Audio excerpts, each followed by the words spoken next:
ang Mahabharata. Sa sagradong tekstong Indian na ito na isinulat noong 8th century BC, si Haring Ravaita ay inilarawan na tila naglalakbay sa langit upang makipagkita sa Diyos na lumikha na si Brahma para lamang bumalik sa Earth daan-daang taon sa hinaharap. Ang ilang mga mananaliksik ay naniniwala na ang kwentong Hindu na ito ay maaaring isa sa mga pinakalumang talaan ng matagumpay na time travel sa sinaunang nakaraan. Mayroong kwento ng isang hari na kilala bilang Ravaita at dinala siya sa kalawakan upang makita ang mga Diyos.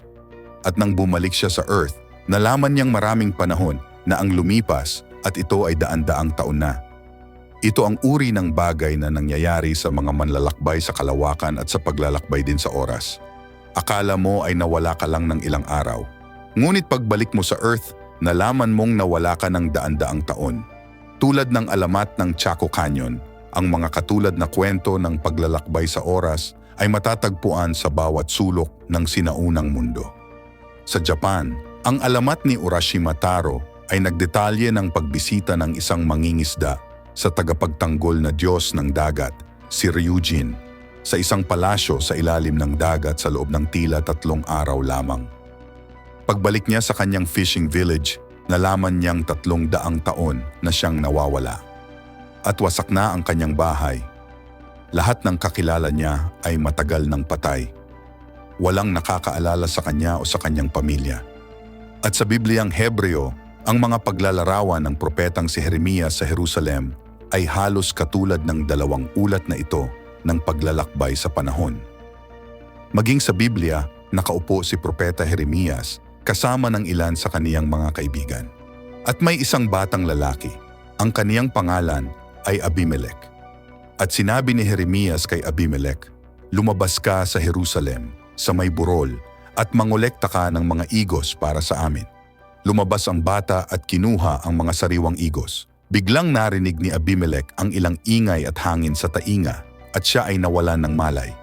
Nagkaroon siya ng blackout. Pagkaraan ng ilang oras, nagising siyang muli at nakita niyang malapit na ang gabi.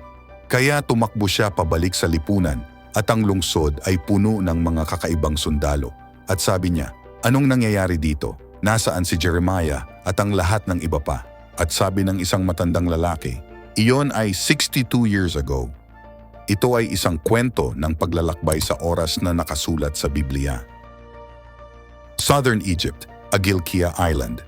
Dito, 6 na milya lamang sa itaas ng Agos mula sa Aswan sa Nile River Valley ay matatagpuan ang Temple of Isis.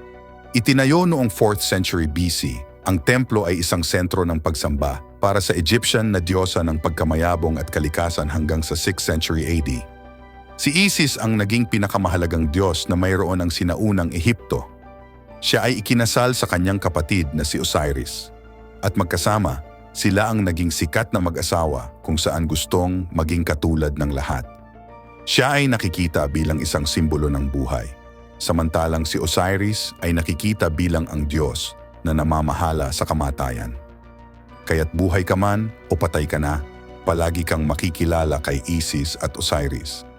Ayon sa sinaunang paniniwalang relihiyon ng Egypt, ang diyosa na si Isis ay kilala bilang banal na ina at pinaniniwalaang ang kaluluwa ng pinakamaliwanag na bituin sa kalangitan, ang Sirius.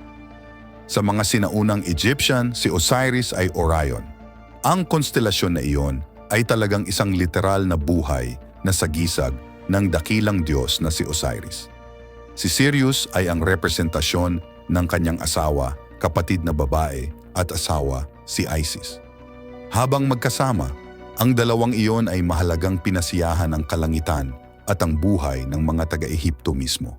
Maraming sinaunang kultura, kabilang ang mga Egyptian, Chinese, Greeks, Japanese, lahat ay may mga paniniwala at alamat na ang ating mga Diyos na lumikha sa atin ay nagmula sa Sirius.